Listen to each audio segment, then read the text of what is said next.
Good morning, ladies and gentlemen. It is Wednesday the 30th. How are you doing? Sorry if it's not Wednesday when you're listening to this, but that's when this is being released. Yep, Wednesday and recorded. the 30th. For sure. Yeah. This is a live podcast. Breaking news podcast. You know, normally we only do one once a week, so we're also going to do one this week because of all this news. So, we're going to stick to our regular schedule. Yeah, we're not doing anything different. It's all the same. But what is not the same is Hollywood. Hollywood back, will never baby. be the same. They're filming The Flash. The Flash is being filmed. And not that TV show that most people don't really like anymore. I mean, speaking of the TV show, though, Grant Gustin is rumored to cameo in this movie.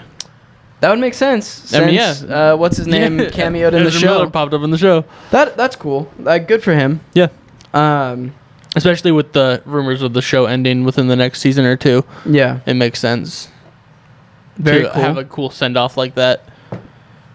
So, set photos leaked, and we have a confirmation from the director and the actress involved that we are getting Supergirl in the Flash movie. I mean, we've had that confirmation for a while. Really? Yeah. Do you not remember that video? No. I'm going to pull up the video. I'm not going to put it on screen. I might even cut this. But that was like the first announcement for this movie. If I go to the Flash page, the Flash movie, scroll on to this one from June 10th. Oh, I definitely just didn't watch that because people talking. This is when he tells her that she got the role of Supergirl, and he holds up the. This was a while ago, though. I don't know. Here, let's see when he posted it, because it wasn't June 10th. No, it wasn't June 10th, but it was after. So fandom. we've known this, I Yeah. guess. I just was ignorant to it. I didn't know. Yeah, so she's been confirmed for a while that this girl was going to be in it. That makes sense when you texted our group chat and was like, oh, so it's Supergirl. We were like, yeah. Well, I just saw the post with the S, and I was like, huh. Interesting choice. But then we got set photos of her dangling in the sky.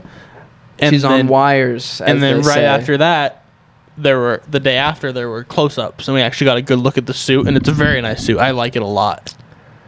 I'm okay with it.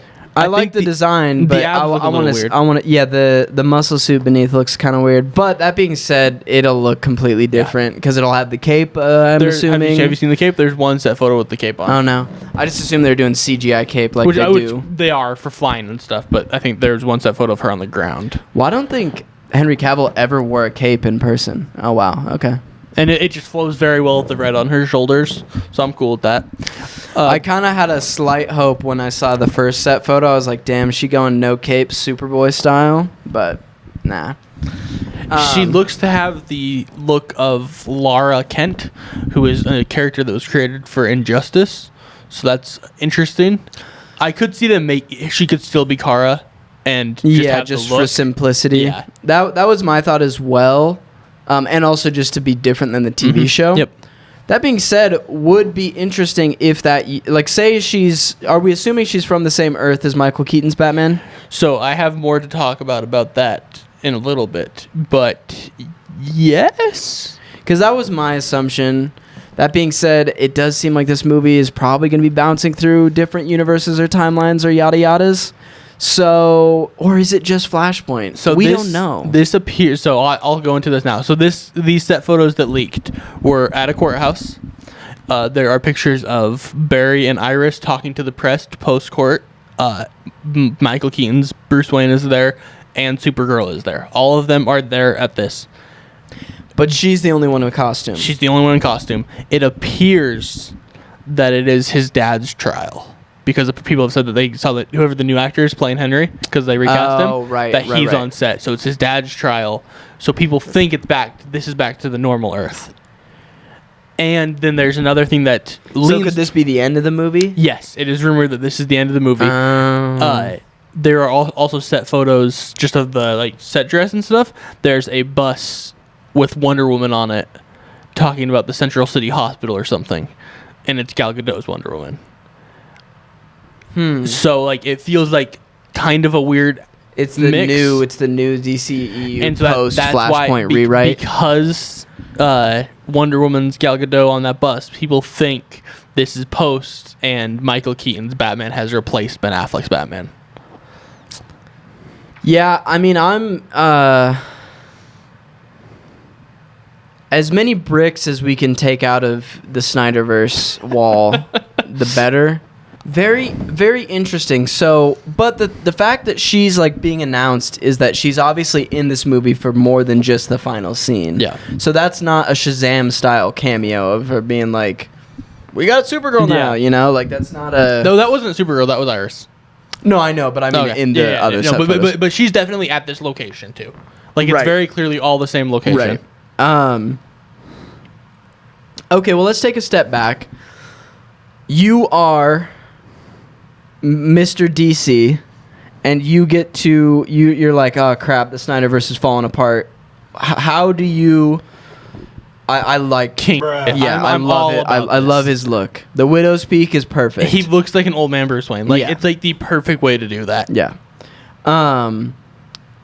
You need to rewrite the current state of the DC universe within the Snyderverse using the actors that are available, that are cast in this movie, or any other DC property, past or present DC actors. So the hard part, what is your new status quo look like? The hard part with that for me is my number one person that I would want to recast outside of Ben Affleck is Ezra Miller. Right. And the only way to really properly rewrite the DC universe is Flashpoint, because the way they do it with Rebirth has to do with the Watchmen characters, and that also brings Zack Snyder into the picture a little bit, and I just don't want to do that. No. So we do Flashpoint. I think what they're doing with Bruce Wayne is genius, because this is what we've talked about since the dawn since it was announced. Since the dawn of Ben Affleck being ousted as Batman. Whoever the other Batman may be, the perfect way to do it is he is pre and post, which is what it's seeming like. He's going to be in the middle too, but he'll be in the middle, I'm assuming, as 80s Batman. And then when we get back to the DCEU, we'll have a different version of Keaton's Batman in that place. Maybe not. Maybe it'll be the same. Who knows? But I think you have to adapt Flashpoint. I think there's a lot of stuff you can cut. You can technically cut the whole Atlantean Amazonian war, because as cool as the Atlantean war is, it's completely unnecessary, especially if you only have 2 hours. Yeah. But I think we do. I think you need Cyborg. Yeah. Especially with the universe you've built. I think Cyborg is very important to help this story, and he's just important in Flashpoint in general. Yeah. It's basically Flash, Cyborg, and Batman. Yeah. Do you recast Cyborg? Because once he enters Flashpoint universe, anybody can be new. I don't think you have to. You don't have to. I have no problems with Ray Fisher at all. So, like, yeah, why not? Yeah. My only Give him another chance. My only problem with Ray Fisher is that he is tethered to Zack Snyder. And again, like, I'm not like you. I don't have any hatred for Zack Snyder. I just don't want any more of his DC movies. Oh, where I'm. Yeah. I think you should do Scrawny. Is Scrawny Superman in Flashpoint? Yeah. That's Flashpoint, right? Yeah. I think that's a fun thing that you should include. But I think the important thing is post-Flashpoint. When he is running through the Speed Force to get back, or he's transported back or whatever, you recast him. You recast Flash.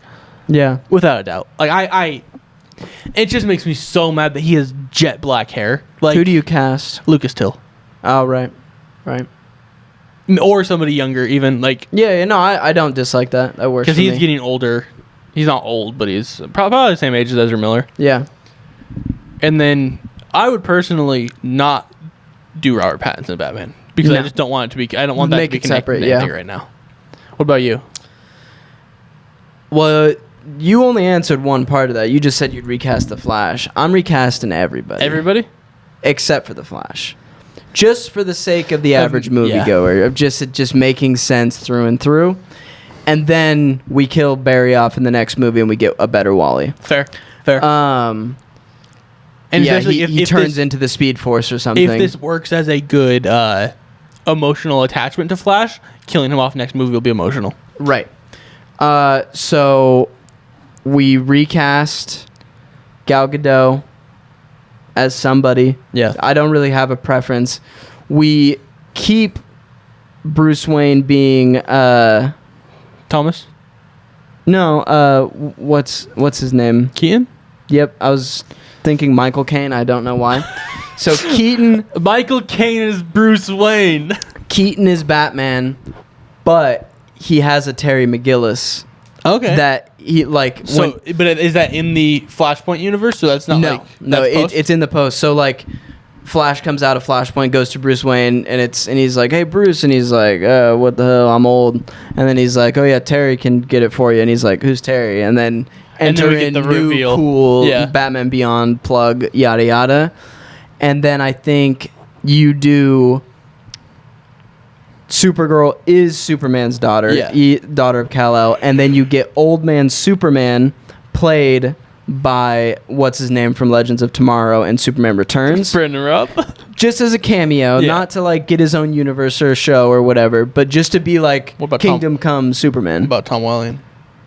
Oh, I feel like I respect that more. See, here's the problem with that is this Brandon Routh works just for the sake of doing Reeves and Keaton, Batman and Superman, the classic universe. Because Tom Welling, I guess, is now old enough to play Old Man Superman. But Smallville Superman was really never Superman. That's fair. Even though that's how the show ended. Yeah. But canonically, in the Arrow crossover, he has no superpowers anymore because he wanted to be a dad. And Happy Father's Day. Good for him. Interesting choice. But honestly, yeah, that whole show was him just being like, I just want to be a real teenager. Which, sure. But, yeah, I'm down with that. But, hear me out. Yeah. Michael Rosenbaum, Lex Luthor, on the news as the president. Still with Brandon Routh, Christopher Reeves. See, you're muddying the timelines here. Oh, I'm mixing it all up, baby. I'm not against it. Aquaman is Alan Ritchson. We get classic blonde crew cut Aquaman. And Jason Momoa is Lobo. Sure, yeah. I don't know if we have a reason to see him in the end of this movie, but what other superheroes are there? Cyborg. We just don't mention him at all. Yeah. Okay. I mean, we just he can be assumed that he's either still there or not. Like, I don't think he's important to the end of like to the wrap up of that movie. Have you seen the other set photos that leaked? Which ones? The ones of the villain. No. So there's set photos, and I assume this is for the Flashpoint universe because it wouldn't really make sense to be in. Let's see if I can find them while you're talking about the like the post or the pre-timeline, but it's I believe it is Martha Wayne Joker. Interesting. Can you tell who's playing her, or is it too? Jared Leto. Huh. It's Jared Leto in full like drag female. Like Dallas Buyers Club. Yeah.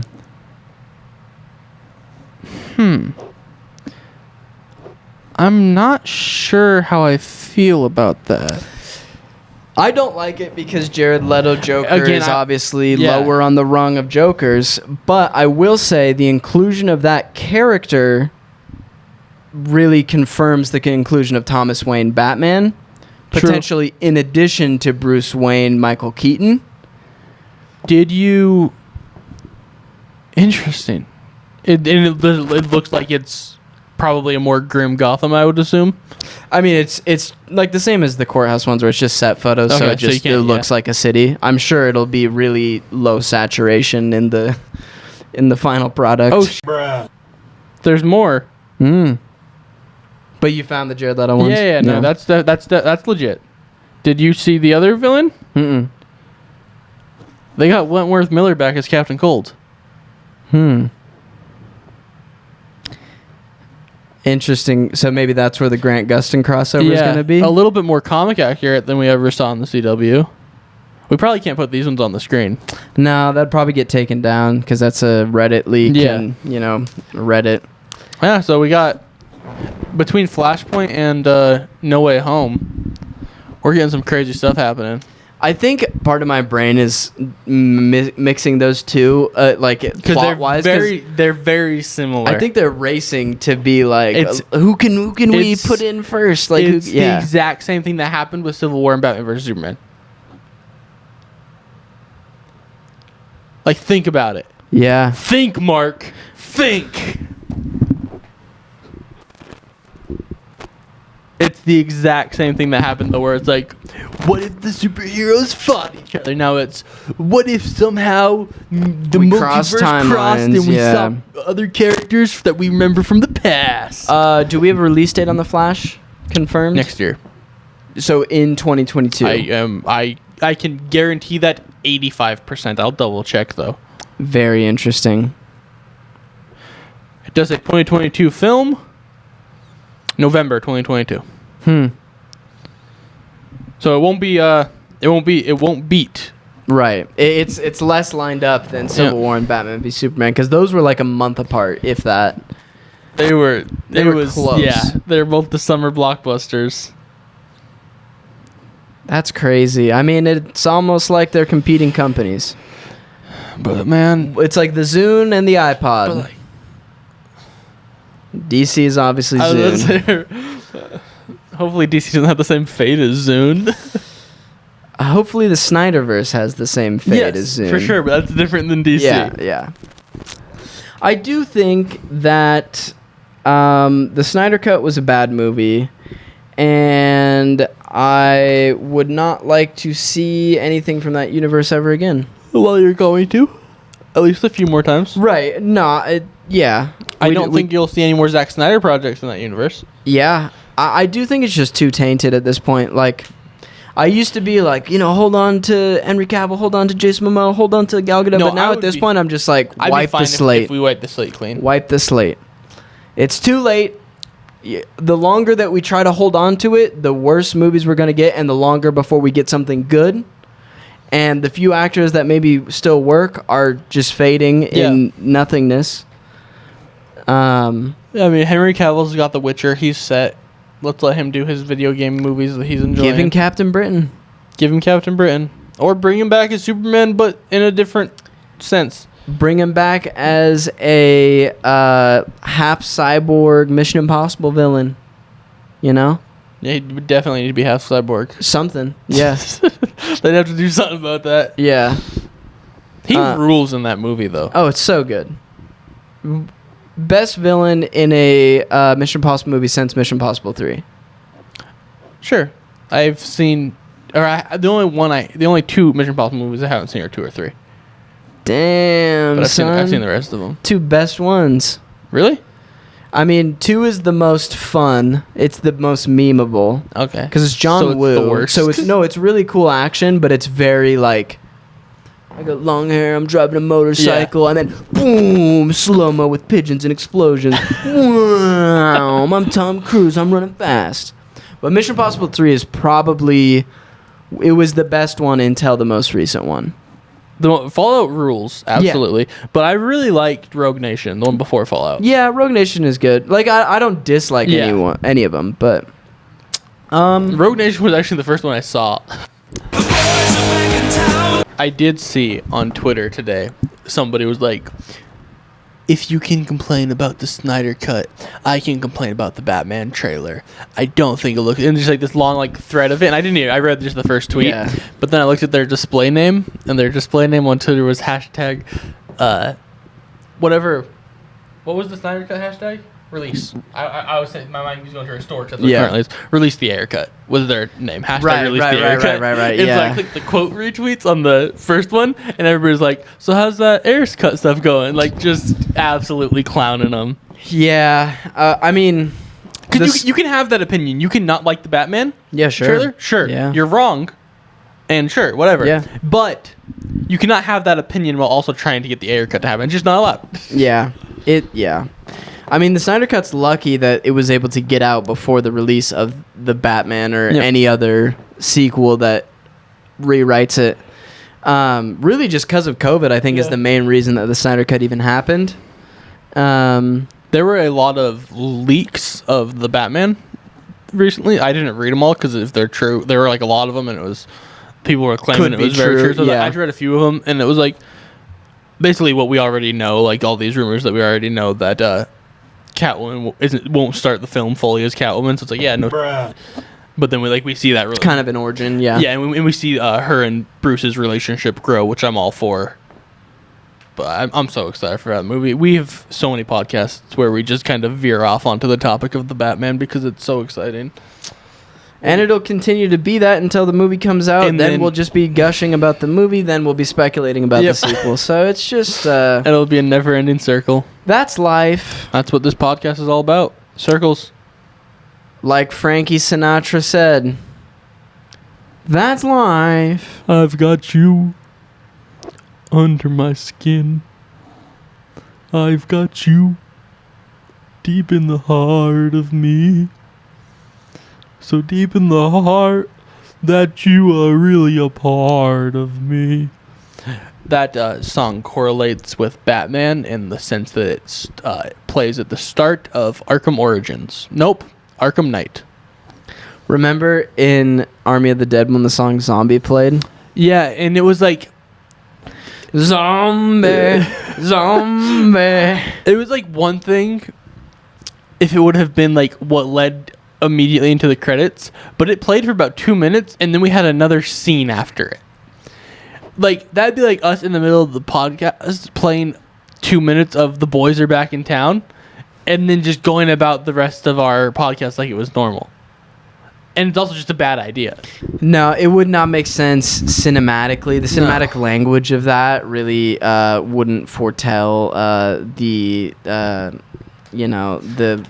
message. That being said, though, yeah, Zombie by the Cranberries does slap. It slaps, but it's not about fictional zombies. No. Pretty sure it's about child abuse.